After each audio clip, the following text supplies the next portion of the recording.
Hi guys, hope you had a great week. I'm using Screencast-O-Matic and Prezi.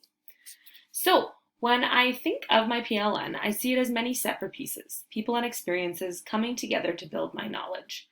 I envision this as a puzzle. When I think back to starting out as a new teacher, I recognize that my first professional learning network were the consultants from the Inclusive Learning team who came into my classroom to support me and my students. They led me to larger networks of people and opportunities that without them I would not have been connected with. They were a large part of helping me recognize the ways I could facilitate my lifelong learning. And these are a couple pictures of me in Detroit doing some PD with them.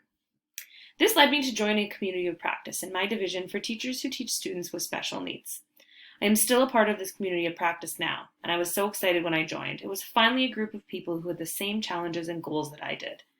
It began mostly as a place to feel less lonely, similar to the teacher's tour described in her article, who through their PLNs finally felt as if they had found their connections and supports. This next piece of the puzzle takes me to social media. When I first began teaching, I spent a lot of time on the internet, perusing through teacher blogs for help.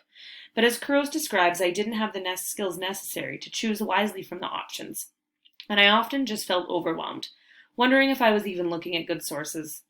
Eventually, as my confidence in myself as a teacher grew, so did my ability to determine which online educators and resources I should give my time to. I started a teacher Twitter, I must admit mostly for socializing.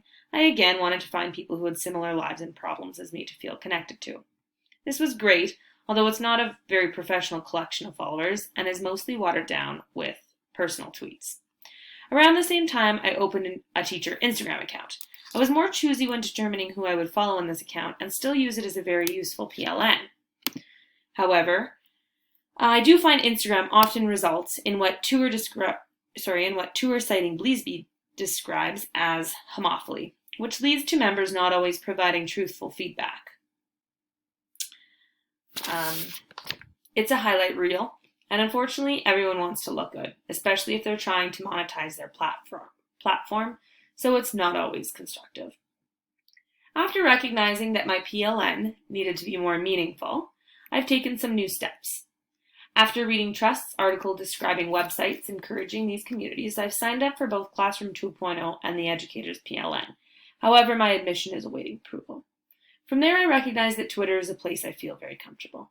I also feel as if mainstream platforms are the best place to hear as many diverse voices as I can.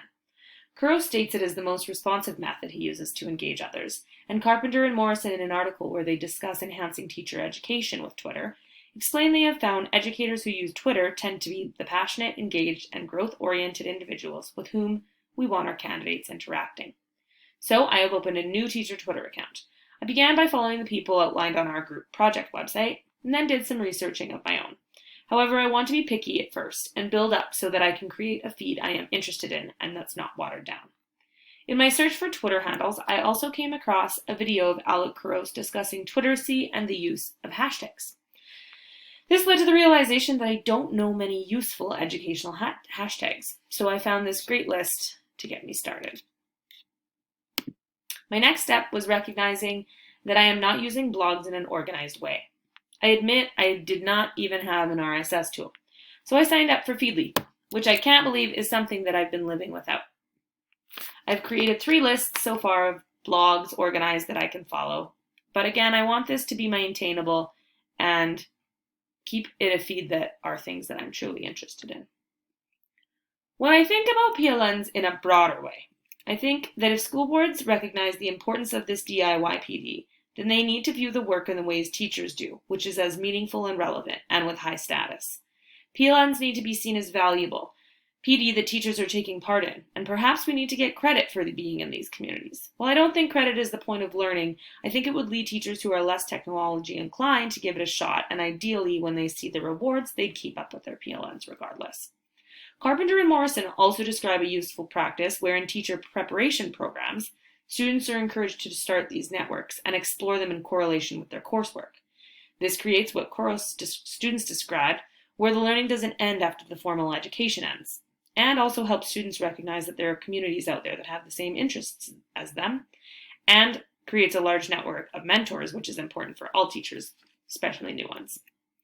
Finally, in standing back and reflecting, I am inspired by the cooperation and collaboration of the teachers tour discussed in her article, and recognize the need to become more of an engaged creator in my online PLNs. Because of this, I've decided that my view of PLNs has changed from that of a puzzle to that of a collaborative mural.